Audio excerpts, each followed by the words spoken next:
News 18 India.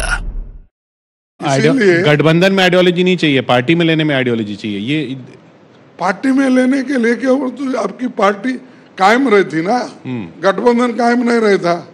गठबंधन मिली जुली सरकार बनाने के लिए, सरकार चलाने के लिए और चंद ये मुद्दों पे एक हो जाते हैं।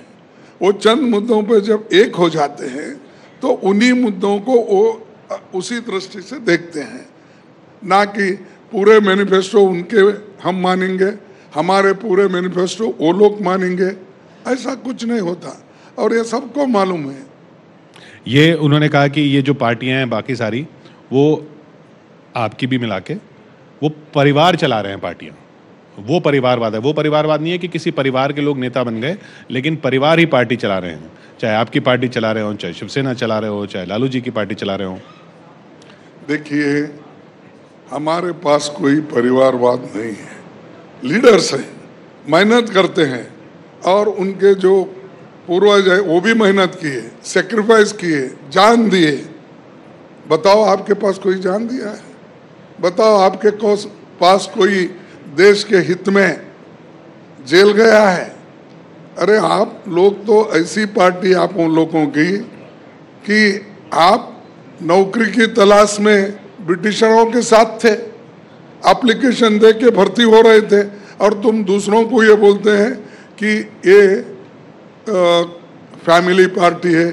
बताओ 89 के बाद जो हमारे राजीव गांधी जी का देहांत जब अपना ये हुआ, उनको जो मारा गया, उसके बाद में बताओ कोई उनका फैमिली का आदमी प्राइम मिनिस्टर बना?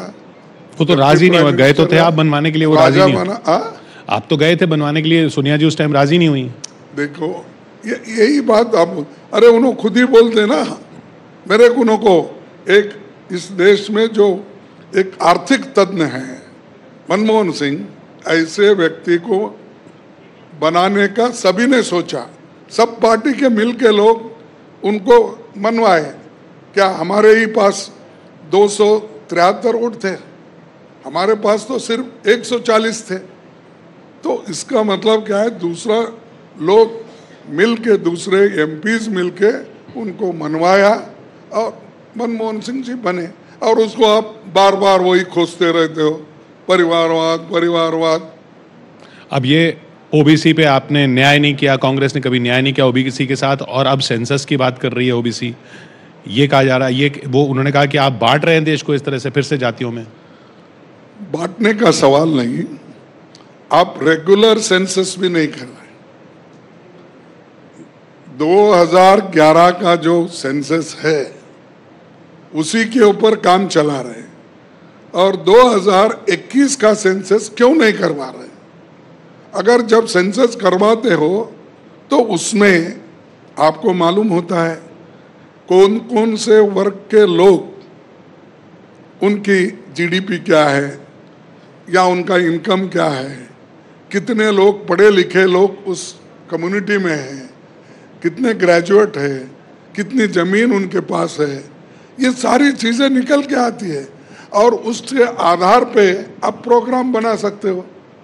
अगर आपके पास डाटा नहीं है, आपके पास अगर कोई इंफॉर्मेशन ठीक नहीं है, तो आप क्या कर सकते हो?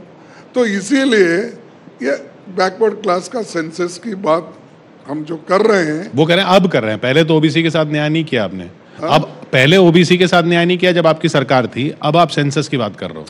देखो, ओबीसी के लिए या एससी एसटी के लिए जो कांग्रेस पार्टी जो काम की है, संविधान बनाते वक्त की इसका ख्याल रख के प्रोविजन किया गया है। कोई प्रोविजन आज इम्प्लीमेंट होता है, कल इम्प्लीमेंट होता है।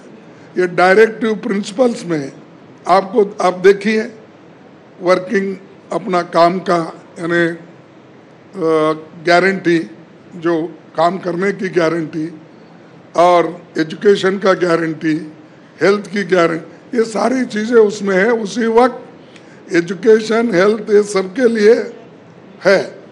अगर ये नहीं होता तो आज इतने लोग पढ़े लिखे नहीं होते थे। इसीलिए ये गलत है कि कांग्रेस ने कुछ नहीं किया, और कांग्रेस को खैर आप कुछ भी नहीं, कांग्रेस कुछ नहीं किया, और बार बार कांग्रेस को ही क्यों आप डरते हो?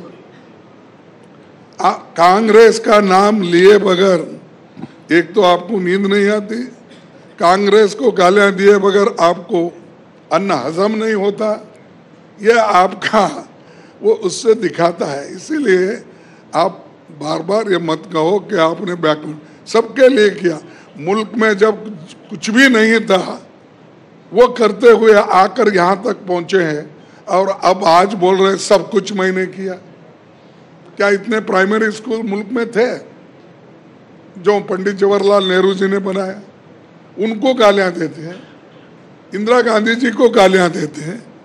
अरे ये एक ऐसी मानसिकता मैं नहीं देखा। यस, आपके विचार बोलो, आपके काम बोलो, जो कुछ करना है वो बोल दीजिए, उसके वो अलावा अगर दूसरी बात करे तो आप देश के जो बना हुआ है उसको नकार रहे हैं।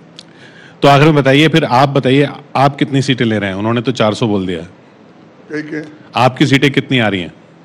हम बराबर जीतेंगे, सब मिलके इंडिया अलायंस उनको हराने के लिए जितनी संख्या होना उतनी संख्या हम लाएंगे। आपका 400 पार का दावा नहीं है? अरे 400-300 बोलने से कोई फायदा नहीं है। जनता क्या चाहती है? जनता ये चाहती है कि उनको हटाना, और हटाने के लिए कितने नंबर होना वो हम बराबर लाएंगे। चलिए, आप भी शेर पढ़ते हैं, मैं एक छोटा सा शेर पढ़ता हूं आपको थैंक यू कहने के लिए। एक हबीब जालिब साहब का शेर है कि दुश्मनों ने जो दुश्मनी की है, दोस्तों ने भी क्या कमी की है। तो आपके दोस्त जो हैं वो ज़्यादा आपको नुकसान पहुंचा रहे हैं, ऐसा लग रहा? नहीं, हम तो किसी से दुश्मनी नहीं किए। खैर शायर अपने जगह में है और शायरी भी अपने जगह में है, हम उसका किसी शायरी से एक कंपटीशन नहीं करना चाहते। लेकिन मैं इतना ही बोलूँगा कि काम करो, अच्छा काम करो, देश के लोगों के हित में काम करो। सिर्फ एक दूसरे को गालियाँ देने से, एक दूसरे को क्रिटिसाइज करने से मुल्क आगे नहीं बढ़ता। और कोई आप कभी देखा है कोई प्राइम मिनिस्टर खुद होके ये मैं करूँगा, ये मैं पाऊँगा?